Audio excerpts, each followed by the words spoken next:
एक क्षत्रिय एक हाँ क्षत्रिय टर्न्ड ब्राह्मण, इसका तात्विक विवेचन प्रस्तुत कर दे तो अच्छा रहेगा। क्षत्रिय जो है हाँ उसे, ब्राह्मण में परिवर्तित हाँ हुए, तो हाँ उसका तात्विक विवेचन। देखिए, राजर्षि हो या राजा हो, कुछ भी नाम दें हम, तो राजर्षि पूरी तरह से बहिर्मुख होता है। उसको शासन किस प्रकार से चलाना है, प्रजा को किस तरह से नियंत्रित रखना है, धन धान्य किस प्रकार से सबको सुलभ होता रहे, ये सारी व्यवस्था करनी है। जो ये व्यवस्था करता है वो तो क्षत्रिय कहलाता है, राजर्षि कहलाता है, राजा कहलाता है। पर राजर्षि होते हुए हम ब्रह्म की प्राप्ति नहीं कर सकते, क्योंकि हमारी यात्रा उस तरफ है ही नहीं। हम ब्रह्मत्व को प्राप्त नहीं कर सकते। ब्रह्मत्व को प्राप्त करने के लिए हमें अपने ऊपर काम करना पड़ेगा। जो राजर्षि है वो तो समाज के भलाई के लिए काम करता है। समाज की भलाई यानी कि उनका भरण पोषण होता रहे सबका। राजा पैसा देता रहे, लगाता रहे, उससे अन्न अन्न आदि जितनी आवश्यक वस्तुएं हैं शरीर के भरण पोषण के लिए वो प्रजा को मिलती रहे। तो जो राजा है, प्रजा का भरण पोषण करना उसका कर्तव्य होता है। वो अपने अंतर्मुखी नहीं होता, वो अपनी तरफ नहीं देखता कि मेरे भीतर भी बहुत सारे विकार हैं। राजा के भीतर बहुत विकार होते हैं। वो ईर्ष्या से युक्त भी होता है, वो राग से युक्त भी होता है, वो द्वेष से युक्त भी होता है। काम क्रोध लोभ मोह सारे विकार उसके अंदर होते हैं। पर उसके अंदर एक गुण होता है कि वो प्रजा का भरण पोषण करता है। राजर्षि से ब्रह्मर्षि अगर होना है तो हमें अंतर्मुखी यात्रा करनी पड़ेगी। और अंतर्मुखी यात्रा करने का मतलब ये है कि अपने भीतर के गुणों को दोषों को देखना पड़ेगा। अंतर्मुखी होकर ही हम अपने गुण दोषों को देख सकते हैं, उसके बिना तो हम देख ही नहीं सकते।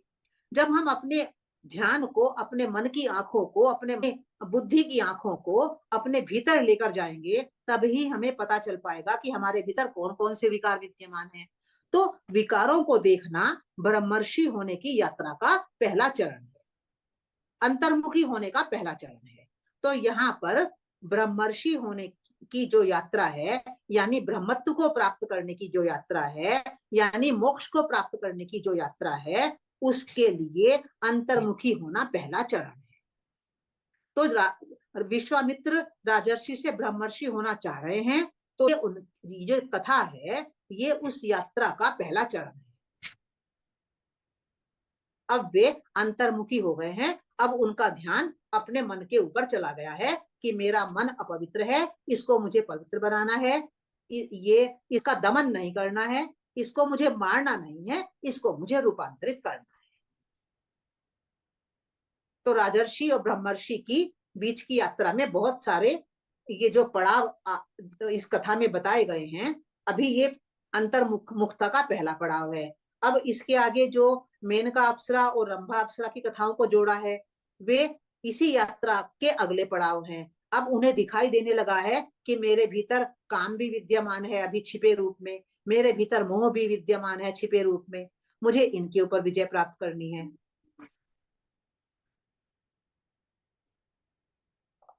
ठीक है ना? हाँ, दुबे, बहिर्मुखता से अंतर्मुखता, हाँ की मतलब तरफ मैं ऐसा जाना। मुझे ऐसा प्रतीत हो रहा था कि क्षत्रिय जो है बहिर्मुखता का प्रतीक है और ब्राह्मण अंतर्मुखता का प्रतीक है, तो वो ऐसा नहीं है, ये प्रोसेस है। ये प्रोसेस है, एक प्रक्रिया है कि यदि किसी राजा की अब भीतर ये इच्छा जागृत हुई है कि मुझे ब्रह्मत्व प्राप्त करना है, मुझे मोक्ष प्राप्त करना है, तो उसे, अभी वो केवल बहिर्मुख है, अब उसे अपनी यात्रा में सबसे पहले बहिर्मुख भी होना पड़ेगा।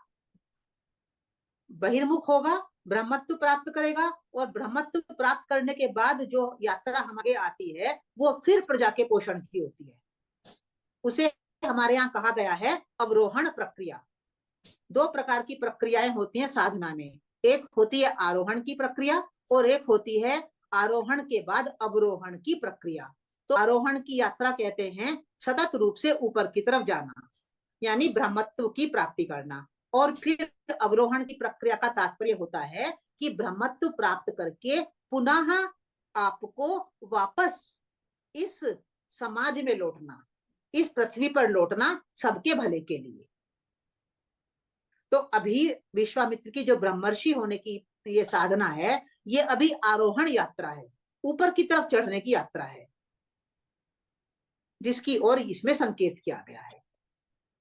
भागवत पुराण में आरोहण और अवरोहण दोनों यात्राओं का वर्णन है, पर यहाँ पर इस कथा में केवल विश्वामित्र की आरोहण यात्रा को ही बताना उनका उद्देश्य है, अवरोहण यात्रा का यहाँ वर्णन नहीं है। तो इसलिए यहाँ पर इस शुनाशेप की राजा अम्बरीश की कथा से उनकी आरोहण यात्रा का एक स्टेप बताया जा रहा है। और यात्रा का स्टेप क्या है कि अपने मन पर हमें ध्यान देना है, उसको मारना नहीं है, उसका दमन नहीं करना है, उसको बदलना है, उसको शुद्धता अशुद्धता से शुद्धता की ओर ले जाना है।